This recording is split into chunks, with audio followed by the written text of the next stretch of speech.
Yo, what's going on? Yo, what up, everybody? Welcome to the Enough Said podcast. We are What's up? in season 4, episode 20, and we got Enough Said crew all over the place here. We got Mike on the road.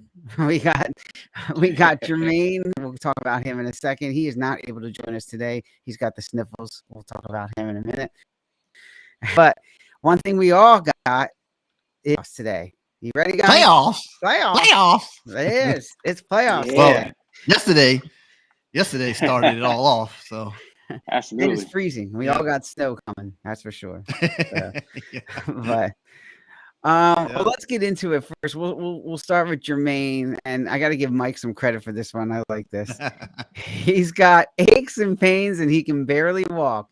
You know it's bad when he can't even talk. So Jermaine, we're gonna miss you today, man. Sorry you can't get in here today. He is under the weather. Yep, So hopefully yep. we'll get him back next week. Whatever's going around, guys, it's going around because I know more people that got it. So Mm. yeah, a Yeah. lot of my Oh, yeah. people at work I'm got just That it. getting time of the over it. season, man. That time of the season. Get the flu and COVID and whatever. Yeah, I don't want it. All right. Got that right. And Mike, thanks for making all this work today. I know you're on the road running around, but we'll introduce him anyway. Big Dom is back on the sidelines tomorrow, so Mike is in shock. Maybe they'll put next week game on his favorite network, Peacock. What up, Mike? Yeah. Just like he Yeah. said, Peacock on second screen. Mike was Yeah, upset about they- that. You know what? There were a lot of fans that were ticked about that, Mike. You weren't the only one. Absolutely. Should be Well, upset you- about it. I was Mhm. watching it yesterday and it would just freeze and Yeah. I'm like, come on, seriously? Like it was Yeah. bad. Yeah. I mean, they should have put the game on Peacock, but then they also should have put on regular TV. I mean, not everybody switched over to having, no cable and no TV and watching Mm. everything online. Mhm, That mhm. may be the future, but it certainly isn't now.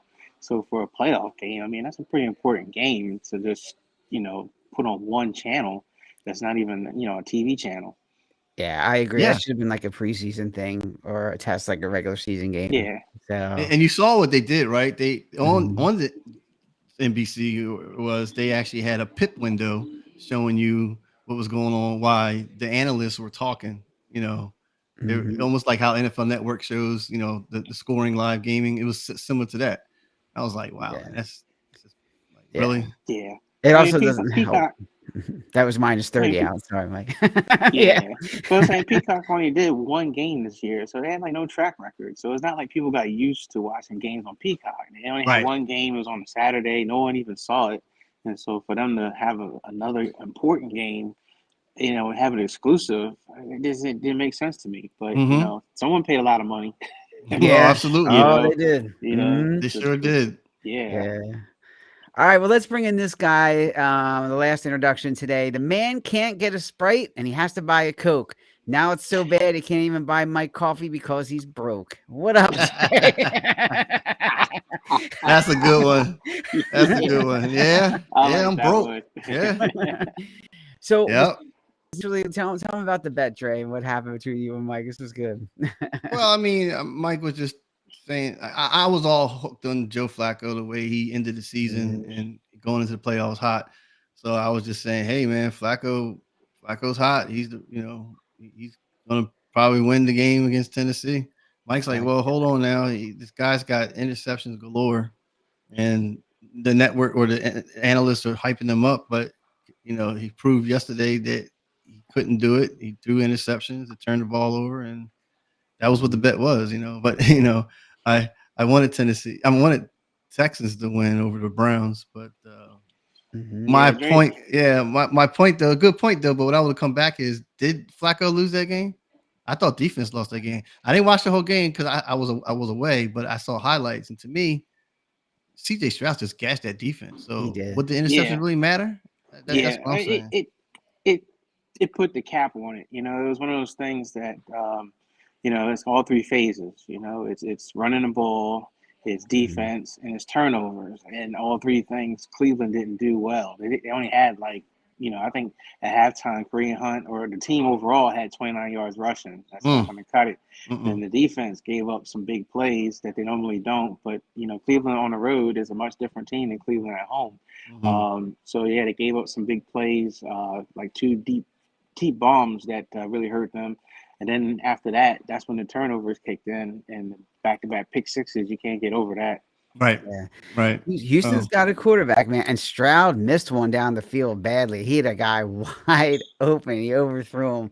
I saw that, and he was just dying. He's like, "Man, I had it," and he did. But yeah, Houston's got their quarterback, I think, guys. But what's funny is Carolina doesn't, right? Like, I mean, those guys were so close. You would really think that Carolina, that franchise just cannot head in the right direction. But yeah, well, as Mike says, it's ownership. Ownership is crazy. It starts the ownership and then the coaching.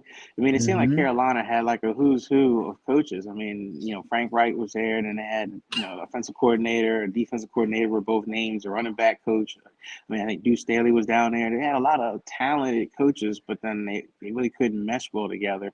Right. And then Bryce Young is his physical abilities. I kept talking about it. The kid's he's 5'7".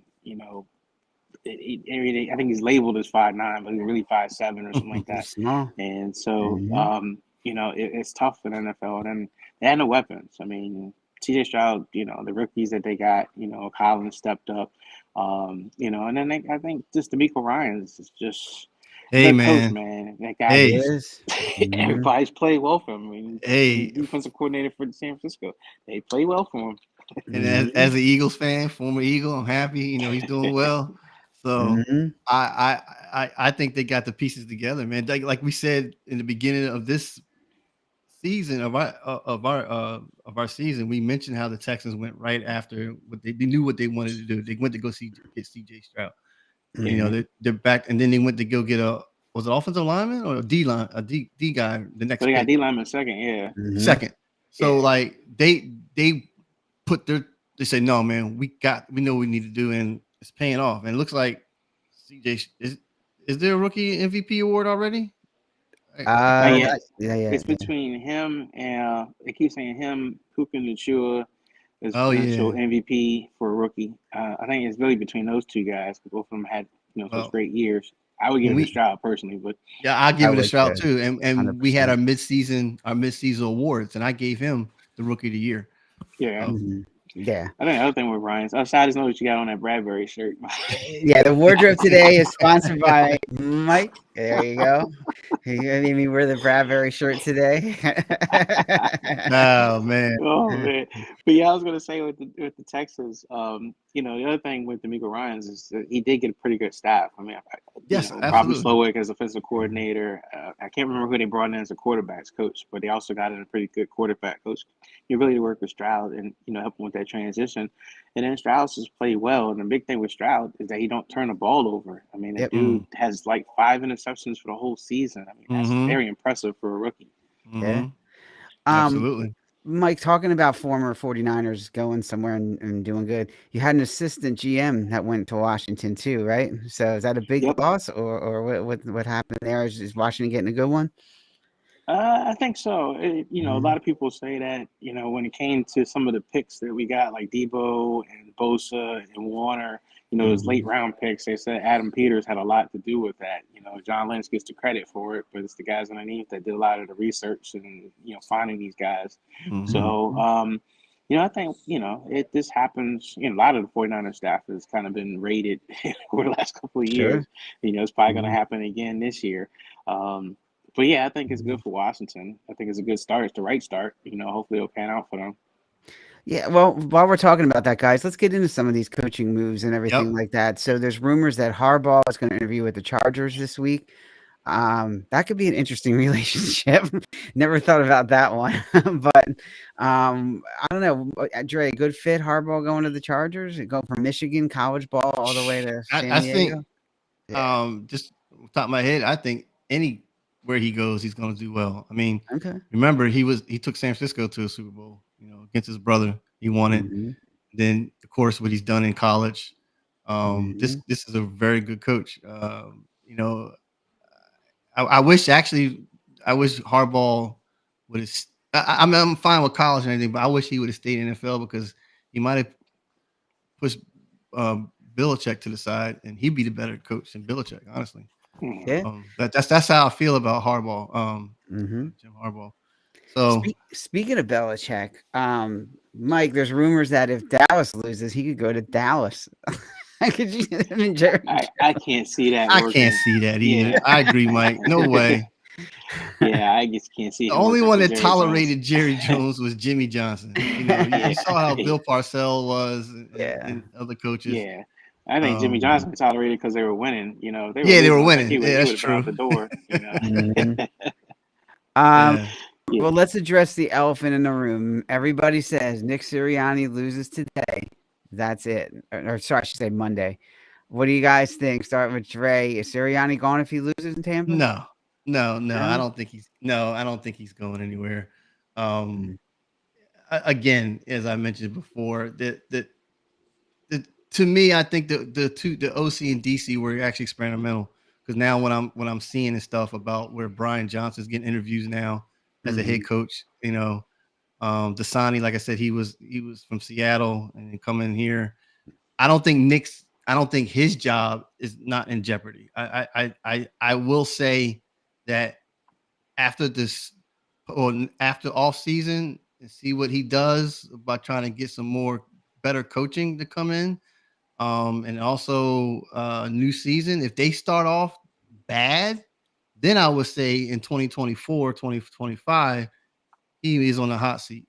But he has lost the locker room. He has lost that, and he has to figure that out. You know, all that rumor and speculation and him being cut or fired, whatever you want to call it. No, I think Jeffrey Lurie, you know, is going to see how it goes by the next season. That's my opinion.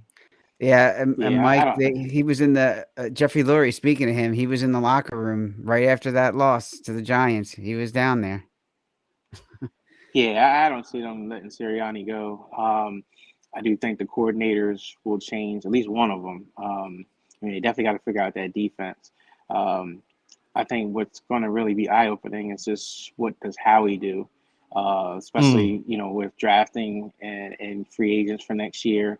I think they definitely do need some help, especially with the linebackers, you know, especially in the defense. You know, like big play Slaves probably gonna be gone. Bradbury probably be gone. You know, that whole secondary kind of can be changed completely. So yeah, I think it's going to fall out on Howie, and then next year if things kind of go off the rails, I think Nick probably could be gone, and you know, possibly Howie, depending on how it goes.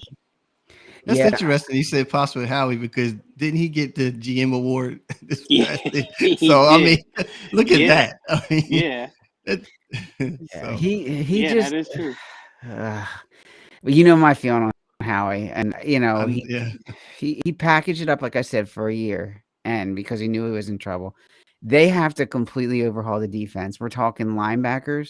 We're talking secondary. We're talking safeties. Blankenship is a good, tough player, but he's not a starting safety. You know, Sidney Brown's going to be coming back from a major knee surgery. Slay and Bradbury are most likely both going to be gone. You have to figure out linebackers. You have Brandon Graham, who's going to be gone. You're going to have Fletcher Cox, who's going to be gone. You're most likely going to have Jason Kelsey, who's going to be gone. You know, and there's a lot of question marks. It's a lot of leadership, too. And who's going to step up? It's going to be interesting. And Howie's going to have to bring in a lot of pieces because they don't have the depth, like I mentioned. And they don't have a good high draft pick either. And Jalen Carter, I'll argue you don't know what you got now. The guy is spent. I mean, he cannot get to the quarterback. So, you know. So. Yeah, that's what I'm saying. Next year really could be a referendum on Howie. I mean, he's been there. He's been GM for how long, Sal? Oh, it's been at least 16, 18 years. Yeah. Gotta be almost 2 decades. Seriously. Yeah. When you look at what the Chargers went through, like Kyle was saying, you know, they had 2 playoff appearances in 10 years. And I know the Eagles have been a little bit better than that, but, you know, it's still starting to get a little long in the teeth that you're like, well, you know, as good as the job he's done, at times you may want to get a fresh, you know, perspective of things. And if it don't work out next year, you may have to change up. Yeah, and in defense of Jalen Carter, you really I looked at where a lot of the offensive line are actually double teaming the pass rush guys. So the A gaps are being like filled by being doubling because the way the 4-3 Yep. works, they just double team up on Jalen. They double team up on Fletcher Cox and stuff. And then what happens is it leaves these big gaps and holes. That's why they can come and run right in. They can just run right in. They look, the back can cut over and run right in. And Jalen's like gone. And then Jordan Davis is like stuck right there in the middle. And he don't, right. So I don't know if it's much as the both like equally the players, but I guess what I'm trying to say is it's the play calling too and the way they set Well, up. I think also the person who's kind of had a down year is Josh Sweat. You know, and I think that's where the impact on the other players, you know, Hassan Riddick and Carter, I think that's where the impact's coming from. Because you can double team those guys because you can single match up Josh Sweat, and these, you know, left tackles are winning that matchup. Whereas last year, Josh Sweat had a better year. So all four guys, you know, that were on that line with Hargrave was there too, you know, seemed to dominate. But this year it's just, you know, you get one weak link and, you know, it kind of takes the whole thing down. Exactly. Yeah. And they're dropping. They only had one pass rush. Yeah. And they're dropping Reddick back in the cover. I was about to say that. That's a bad. I don't know why they're doing that. Like, why are you doing that? You know? That's like, not his. That's never been his strength. It's Patricia, baby. Patricia. Yeah. Thanks, Pat. Yeah. I don't know. I mean, look, Brian Johnson, is he going to get hired anywhere? I mean, who's going to take him? I don't think so, only because there's so much competition for coaches, and you know, to some degree, being offensive coordinator did hurt him. I mean, I think maybe behind the scenes, he probably is a good quarterbacks coach, or probably a good developer of QBs, and that's what people are looking at.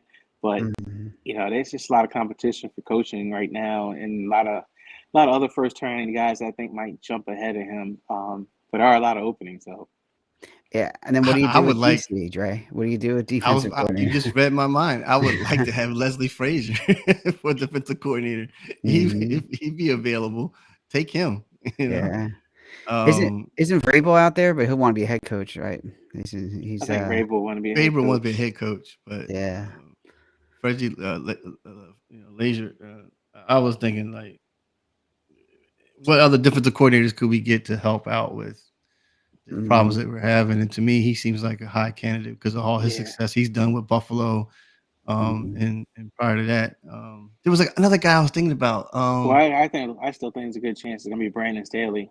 Brandon Staley. I don't think he's going to get another head coaching job, but you know, they said that when he was the defensive coordinator for the Rams during their, you know, the run before he got hired, they said he was really good. That's kind of what got him the job to be the Chargers, because he was one of those first-time head coaching genius type guys too. So I think Stanley might be the guy. Staley, Well, Desai is out, I believe. I don't see him or Patricia staying. I don't see either of them staying.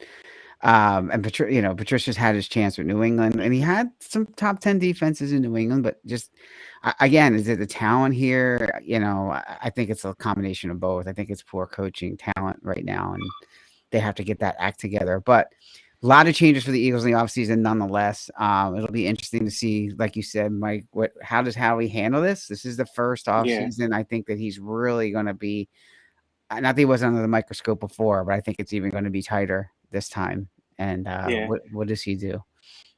At least they got cap room next year. I mean, you know, if we went over last show, you know, they had a lot of dead cap this year, so a lot of money going to players that aren't there that should free up next year. So he's got the ability to get people and stuff. So we'll see. But look, I mean, it's not over yet. I know you guys are like, you know, tomorrow's a foregone conclusion, and then if they win tomorrow somehow, they ain't going to go much further. But you know, until they're out, you know, they're not out. You know, you gotta see it happen, because you never know. They're toast, man. If you want to go into it now and talk about the matchup, let's do it. Let's start with Philly Tampa. Since we're on that one, you know. I'm gonna tell you right now, man, it ain't happening, Mike. Tampa's gonna win this game. You know, the Eagles are so depleted, so in disarray. We don't have our starting wide receivers. Jalen Hurts is confused.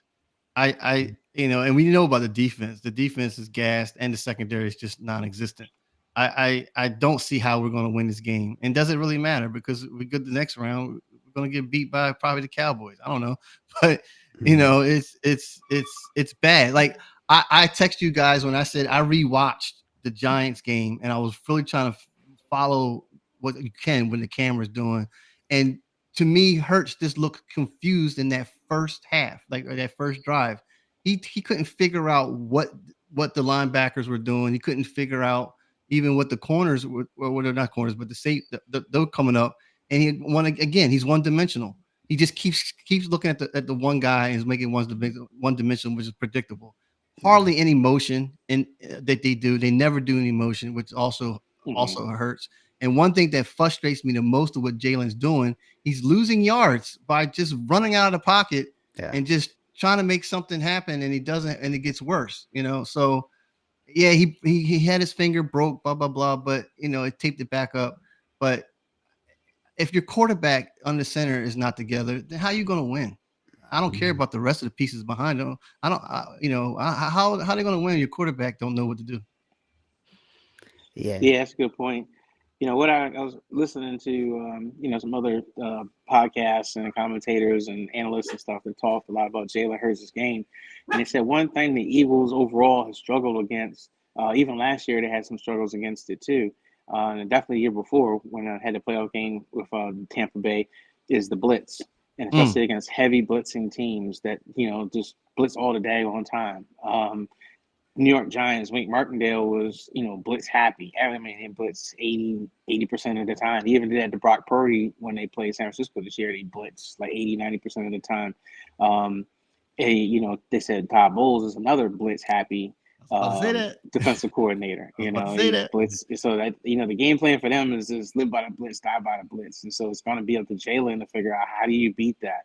You usually beat it with a running game. So, I mean, it's, you got to say, Brian Johnson, are you really going to finally do it and commit to the run? You haven't done it all year, and everyone's, other than the games when they did commit to it and Swift got 175 yards rushing, against the Vikings. But, every other game when everyone was like screaming bloody murder, please run the ball, and they would not do it. Are they going to finally do it? This is the game that they could win if they run the ball.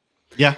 And defense was out of position last week too. Like, did you see that two Eagle players collided trying to get to the receiver? I'm like, that to me is playing like they're not in where they're supposed to be, and they're not even sure where they're supposed to be. And that can come back to Pat Patricia, and whatever. Yeah. Like they're scattered over, so they're almost playing sand-like football. Like I'm out there, and it's like, okay, well, where do I go? No. You're not supposed to know. You need to know where you are. So, that does look like a. Yeah, that looks like a Matt Patricia kind of thing. Like they talked about Brandon Staley, and one of the biggest problems that a lot of Chargers people had with his defense and why they were so bad is that he had a lot of conditions in defense. So everything was based off of rules. So it's just like if this guy goes here, then your job is to go here. That's the rule. And guys had to memorize these rules. And so then if they got confused by the rules, then they would get out of position and get beat. And that's what it kind of looked like with the Eagles. It looks like Matt Patricia's defense is kind of like, well, your job is to do this if this guy does this, and this other guy is supposed to know it too as well. And then if you don't know the rule or if you forget it, or if the other guy forgets it, then you're running into each other and not really playing what feels natural, And sometimes when you have these guys, the rules are too rigid, it just releases confusion, and that's what you saw with the Chargers, and I think you're seeing that with the Eagles. Yeah, and I think the Eagles were well. First of all, the Bucs blitzed the third most out of any team in the NFL, so they're going to get the blitz this week. But the Eagles, it's poor angles, poor tackling, and the other thing that they're going to try to do this week that they said is they simplified everything so they can play faster.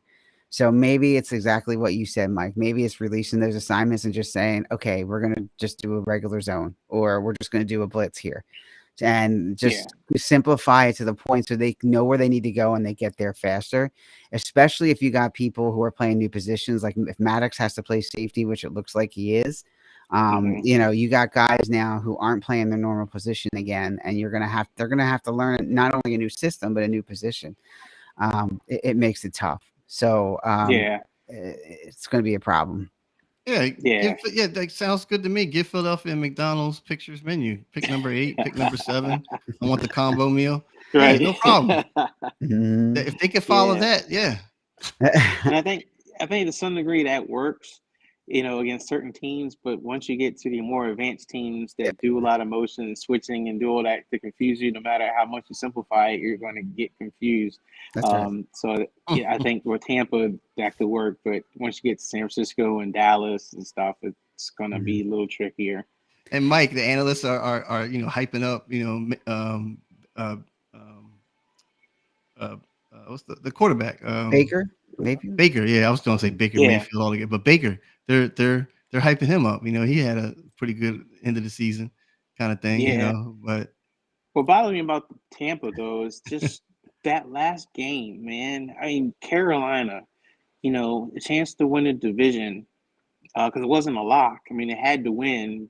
If they had lost and the Saints had won, I think the Saints would have won that division. So it wasn't a lock, and they struggled against Carolina. I mean, it was 9-0. I was like, okay, what's wrong with this team? That's why I'm worried with them. That's why I think there's a chance the Eagles can beat them, because they're a 9-18. It looked like a 9-18. Like, they're not good. Baker's had some impressive plays here and there, but they're not really a good team. The Eagles nobody is a remedy. The Eagles defense is a remedy, and they do have Mike. They do have 2 pretty good wide receivers. They do. Mike Evans, I'm telling you, man. Yeah, Chris Godwin. Yeah, they got. This might be Mike Evans' career season for the season high. Yeah. This season. Yeah. Yeah. But Tampa Bay doesn't run the ball. Tampa cannot run the ball for their lives, and the Eagles, if they commit to it, actually really can run the ball. And playoff football, it's turnovers, defense, and running. And Eagles can do at least one of those things if they actually put their mind to it. So we'll have to see. They have a healthy Goodwin, right? Tampa. Godwin, I think Godwin. Godwin. So. Yeah, both guys are healthy. Baker's banged up. He's got some ribs and some things, but I think he's going to obviously play. But I think if the Eagles can hit him a couple times, it might wake him up a little bit, and we'll see how that turns out. But the Eagles haven't been able to do that. They have not had the sacks at all.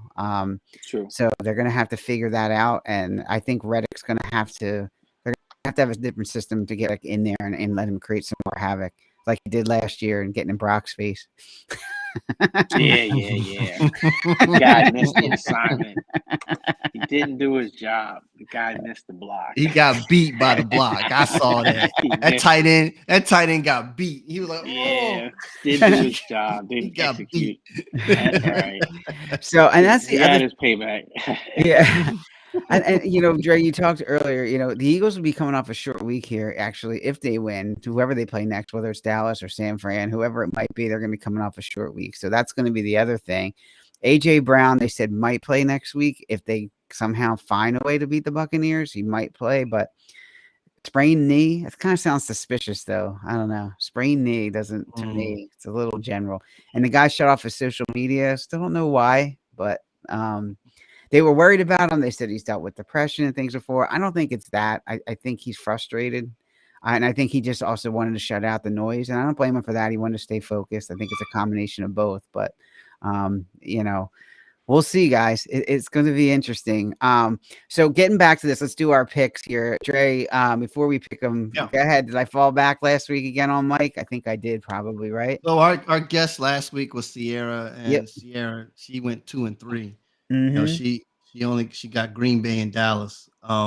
Okay. She got Jags, Miami, and Eagles. So with us guys, let's see. Jermaine went 3-2. Mike, you went 3-2. I went 3-2. Sal, you went 2-3. Okay. So this is the final. Wow. Mike, you missed out by 3. All right. 3-4 picks. Yeah, all Chargers picks. All Chargers picks, right?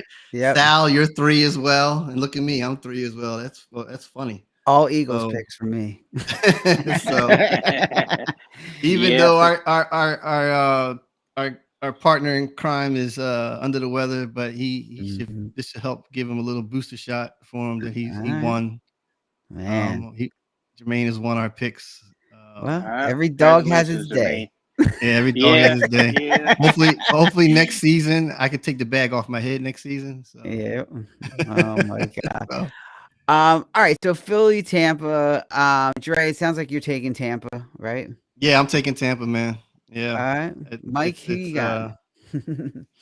You Oh, know, I sorry, just Dre. I go didn't mean to keep cut you off. Go ahead, Dre. I'm sorry. no, I didn't say anything. No, Okay. I talked about what I said.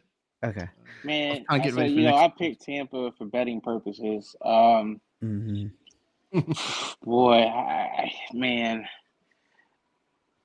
I'll take Tampa. If AJ Brown was playing, I think I would give more of a chance to the Eagles, but I think I'll take Tampa Bay. But I don't know how they're going to do it. Like, I think it's going to be so ugly and so boring that people are just going to want to turn the game off. But yeah, I'll give it to Tampa.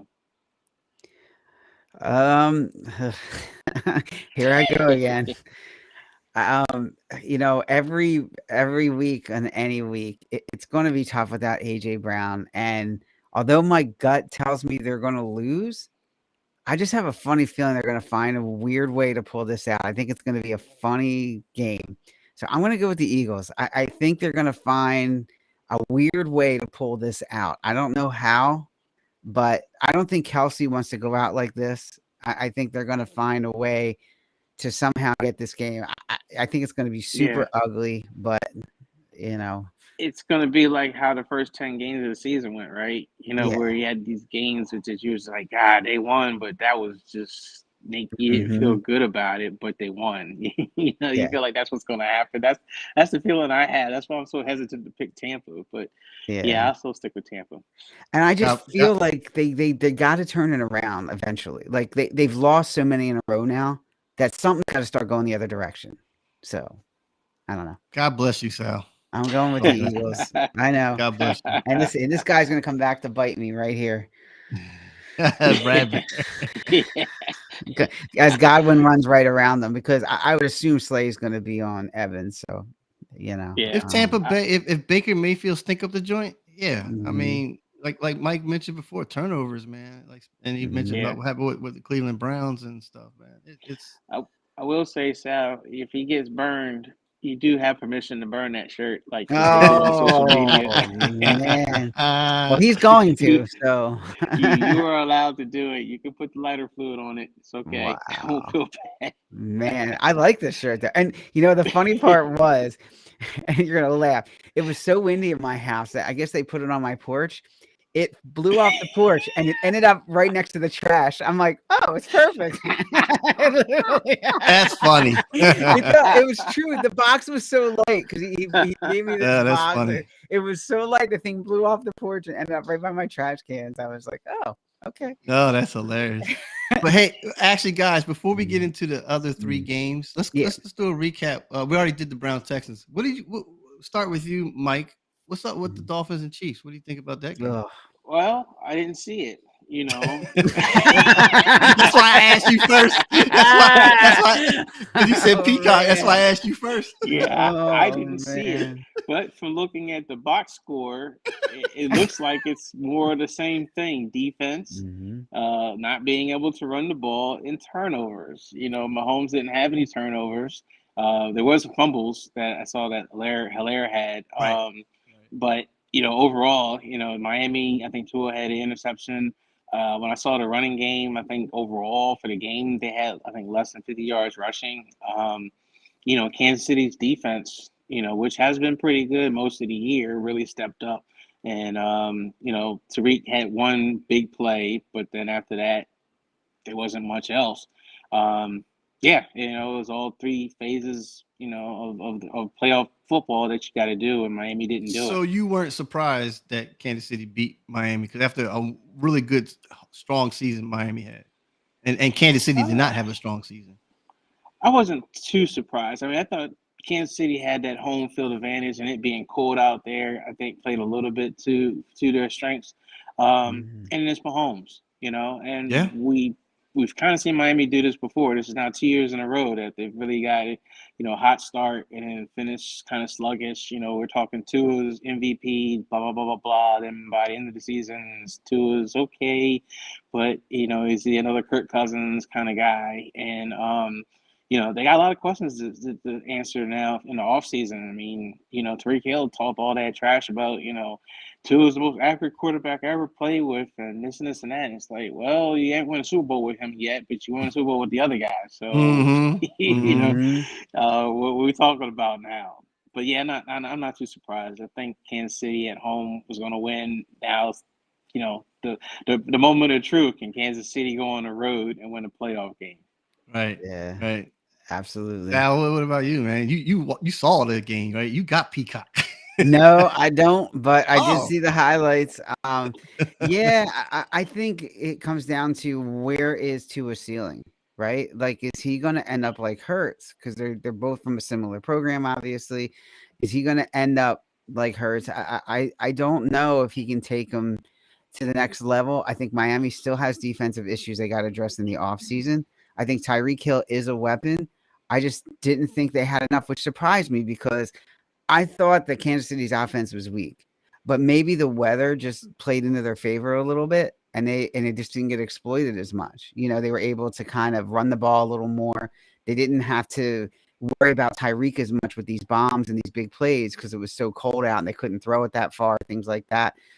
I just think I think the weather played a lot into it. I think if the game was in Miami, it might have been a little different, but I think we might have seen Tua's ceiling. I don't know that he's got much more than Yeah. that. Yeah. I have Peacock, but when I was watching, it's part of my cable. What can I do? But anyway, what I saw, and I think was it Hef or was it you, Mike? Somebody said that the play calling suspect. You said it, and I have to agree with you on that because when they got I think they were up 10-0.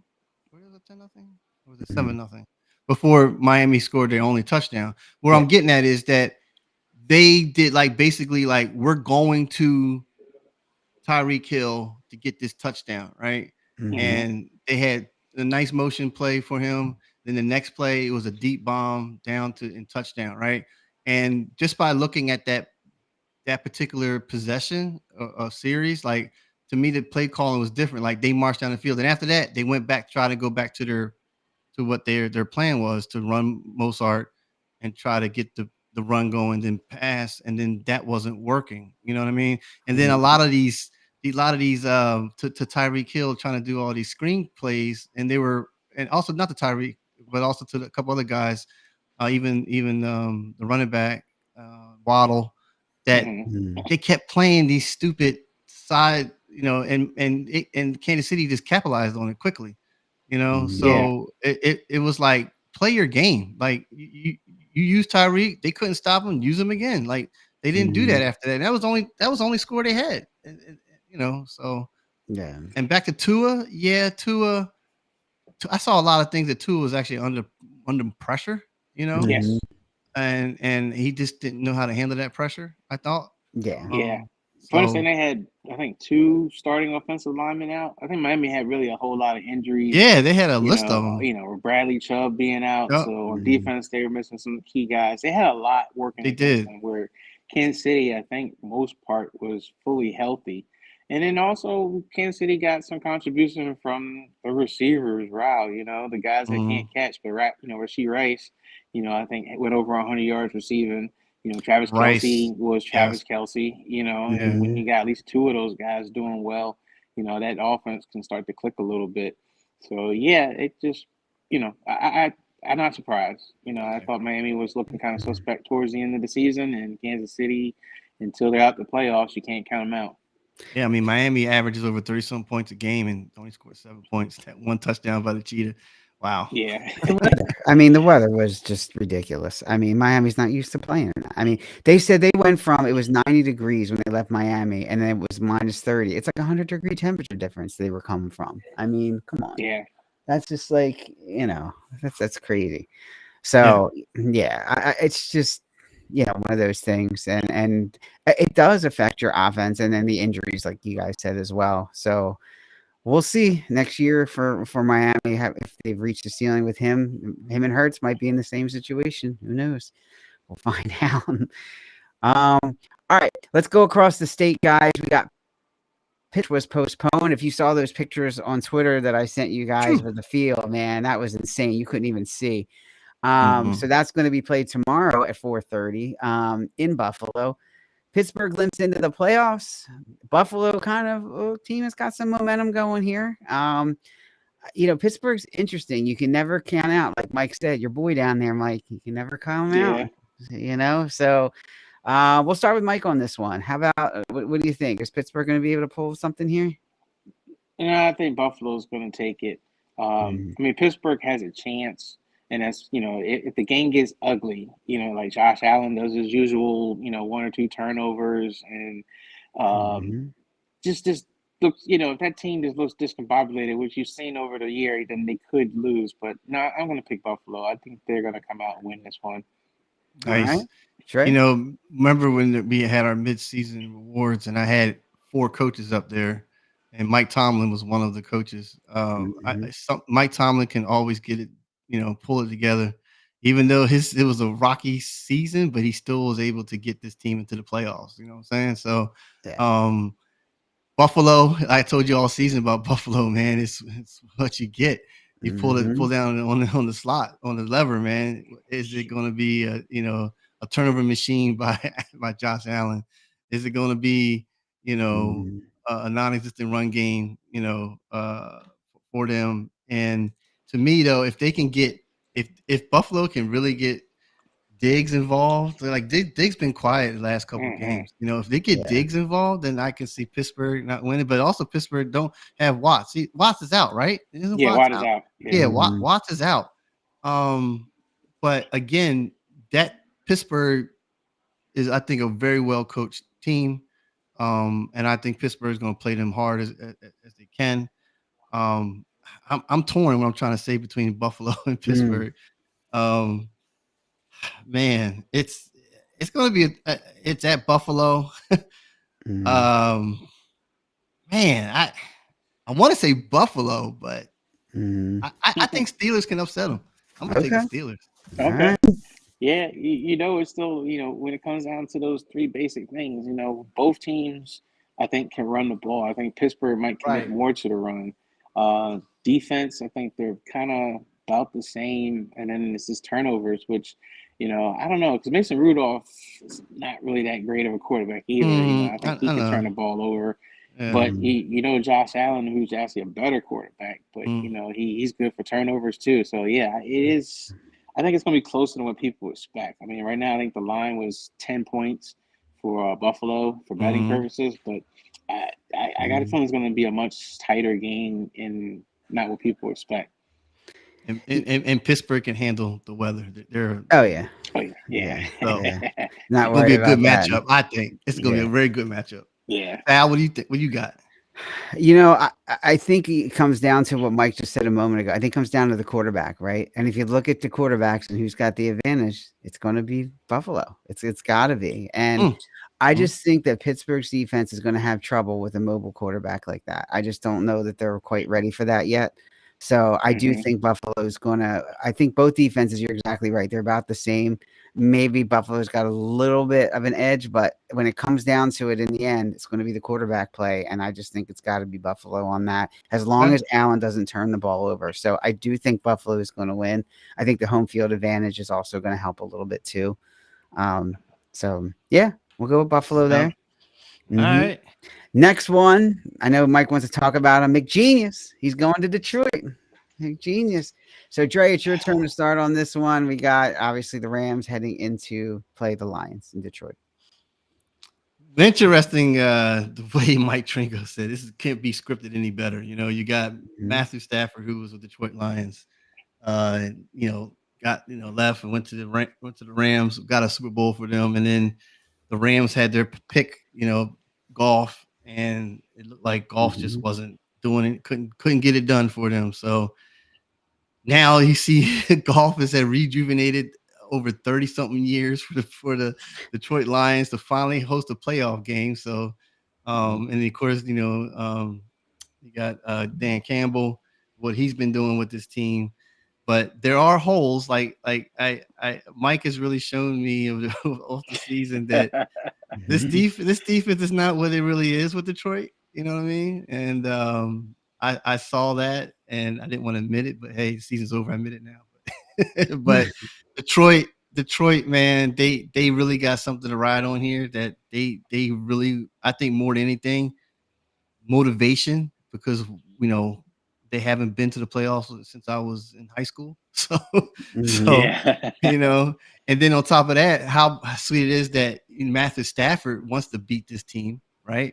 He wants to Right. show like, hey guys, this is the Rams, have towards the end of the season have gotten much better. I think this is going to be a close game. I think this is going to come down to actually a field goal. All right. And I really think that Detroit Lions are going to win this game by a field goal. I really do. Have I'm coming in gonna like take a the wrecking ball, saying Miami sucks. Yeah, Miami sucks. Yeah, we know that. But Lions for the upset. I agree. I'm taking the Okay. Lions too. I got Lions with the field goal. So The All right. Lions are favorite, right? I'm sorry. A Lions favorite? I thought they were favorite because they're at home. Oh, I think they are. I thought I they should were. check that out. My bad. So if Yeah. they're favorite, then it's not upset then. But Yeah. that's what I got. I got the Lions. All right. So we got the Lions. I'll go here while Mike's kind of regrouping there. Oh, he's back, I think. Maybe. Yeah. All right, Mike, who you got for Yeah, this one? Yeah, I can hear you. Yeah. Okay. Sorry. It seems like when people try to call my phone and then interrupt the podcast. Yeah. I got the Lambs. I hate to say it. You got Oh. arch rival. I just think that Detroit's defense is just not good enough, and that's going to come back to bite them. And I just feel like on offense, what's going to happen is someone similar to what happened with the Ravens playing Detroit, where it just, once you get Goff, upset and get pressure on him, he starts making big mistakes. And, Stafford's the same way, but I just think that, Aaron Donald, those guys that got experience, I think that's where the difference is, the experience that the Lambs have, with being in the playoffs, where Detroit hasn't really been there. I know Goff has been in the playoffs personally, but as a team, they really haven't gotten that playoff experience, to get over that hump. And I think that's where that's going to come in with McVay. He just done it before. It's kind of easy for them, It's just they've been there before. So yeah, I got the Lambs. I think they're going to show up the Lions, and that'll be it. Yeah. I agree. You never count out McGenius, number one, and the wide receivers are too good for Detroit's defense. I don't see Detroit being able to stop either of those receivers. And I do think McGenius will come up with a game plan that'll kind of bail his defense out a little bit. And the other thing is, I just think LA is a little more physical than Detroit. I don't think Detroit's a very physical team. I think they're a little soft. So it'll be interesting to see, but I do think Detroit will lose this. I'm gonna go with McGenius on this one. And who knows? Maybe McGenius will go to the 49ers. Who knows next week? Yeah. I was nervous about that happening, but I'm finally to the point now that I'm on board with San Francisco going all the way. You can't talk me out of it. So I don't care who they play. I would. I'm committed. I just until they're out of it, I just believe they're going all the way. At least to the Super Bowl. I may have no what. I don't care. They play Lamar. That's the only person I'm worried about. But they play Lamar. I'm in. I'm bought in. Yeah, I don't see anybody kind of stopping them. I have to agree, man. Yeah. One more to go. One more to go, and you know who it is. Here we go. All right, it is time. It is Green Bay at Dallas, and it's Mike's turn to go first this time. Mike, what do you got? I'll take Dallas. Green Bay's just got too many injuries. Key guys. Jordan Love has been playing very well. People say statistically he's probably been since like the middle of the season one of the most highest rated quarterbacks in the league. But I think it's kind of just too soon. Like it's good for them to find their guy and have it established. Like they can build on things. And Matt LaFleur is a good coach, and they got stability there. But Dallas at home, I just can't see them botching it. At least not yet. It's going to happen, but it's not yet. Dre?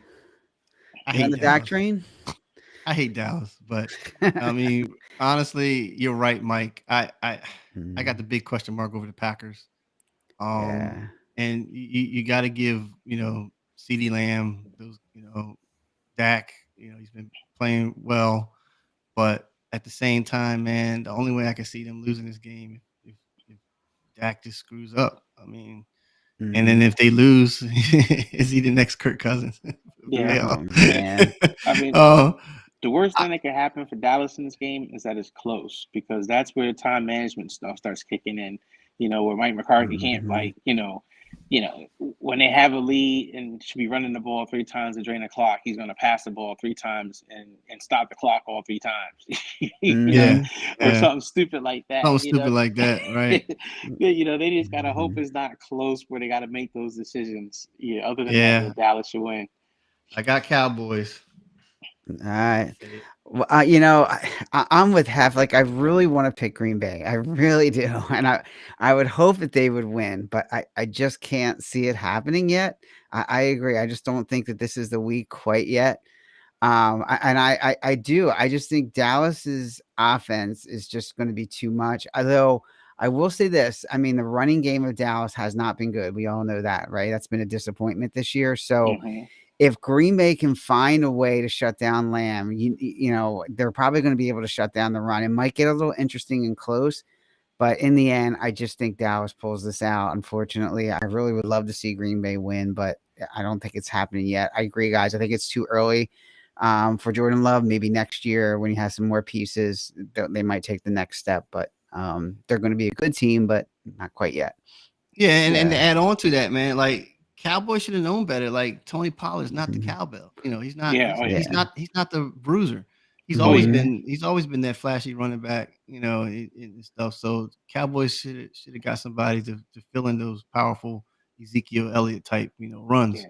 But overall, man, Dak he said, look, I'm gonna play better, and he has. And CeeDee Lamb is playing well. Their tight end is pretty good too.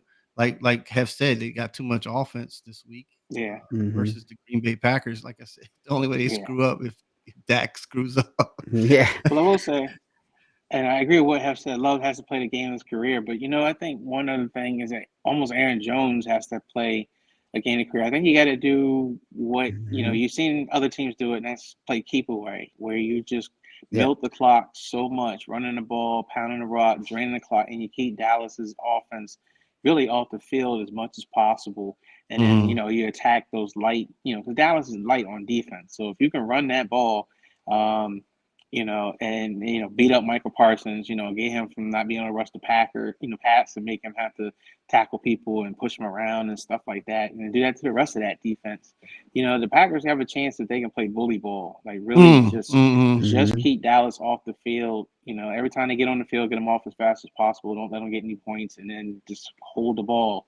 I think that's going to be the strategy that Green Bay's got to go with. Yep. Yeah, I don't know why Dallas got rid of Zeke. You had a center and running back at one cost. I mean, come on, I think it was money. I think it was money. I know. I'm kidding. Yeah. I think contractually they were going to have to pay Zeke a lot of money no matter what, and they couldn't restructure it. So I think that's why they had to let him go. Well, he didn't do much. Let me tell you, he didn't. Yeah, he had some okay games, but it's weird seeing him wearing number 15. That's just so weird. It is, man. It is. I would see him playing on the New England games. It was like, that's a receiver playing running back, and then all of a sudden it's like, no, that's Zeke, number 15. It's like, what? It was weird. Not jumping in the Salvation Army Cup, the whole nine yards. Yeah. Well, they didn't backfill Zeke is the whole crazy thing. Like, right. They did draft a running back, but they got a running back that's basically another Tony Pollard. They didn't.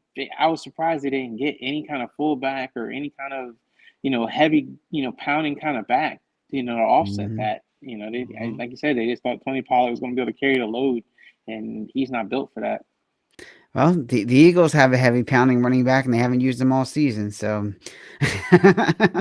so it's just like it's crazy. But All right. Well, gentlemen, this week, as always, it's been a pleasure. Hopefully we'll get Jermaine back next week feeling better. We'll see how it goes here with everybody kind of under the weather here. But one thing's for sure, we're going to be keeping an eye out on the wild card game this weekend, and we'll keep watching them as long as they're not on Peacock, and keeping an eye on them and seeing what's going on. So check us out, Enough Said Crew at gmail.com. You can email us there. And of course, we're always streaming on YouTube and Twitter every morning, Sunday at 11 o'clock. So you can check us out and have fun watching the playoffs game this week, guys. Any final thoughts on any of the games this week, or something that you'd like to see happen real quick before we go?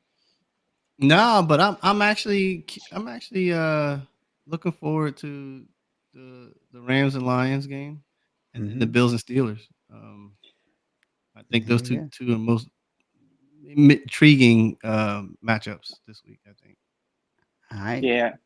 I like to see Dallas lose. You know, I didn't pick them to lose. I like to see them lose only because, of course, the whole entire week, sports media would just go nuts. Like Stephen A. Smith, I know would just like have like 5 cigars. You know, I mean, he's piping them all this side to side. Skip Bayless would probably burn like every Cowboys jersey. He probably set his car on fire if he got a Cowboys license plate. I mean, I could just see this. It would just be like pandemonium, like just so people just would flip out. That would just be so much fun for an entire week of just seeing Dallas fans and all the commentators just piling on. They would go nuts. I would just love to see that. That's just a train wreck. I'm proud of you, Hef. I'm proud of you, but it ain't happening. It ain't happening, Hef. Yeah, you know, I agree, Mike. I really want to see Dallas lose so bad, but you know, maybe we'll get lucky. We'll see. But you know, hey, I had 5 cigars too. Yeah, man. It's the truth, man. Can you imagine the social media, all the memes? Oh my God, man! Would come out, you know, oh my God, it would just be nuts. I would just have entertainment for 5 straight days. And Dak's contract's up, right? So that would be a determining factor. Yeah, Dak's contract's up. Yeah. He's coming to Philly when he stops. Shout out to ADU, Hef Streams Media. ADU coming back next week. It's been a while for those guys, so it'll be good to see them back on the air next week at 9 o'clock on the normal schedule. So shout out to those guys for always supporting us and being on our show. Shout out to everybody out there who listens to us week in and week out. We're getting more and more streams each week and followers. So thank you guys, everybody who supports us. And absolutely appreciate it. Yeah, watch the game, guys. Have fun, and we'll catch up with you next week. All right, y'all. All right, man. Peace. I'll see you guys later.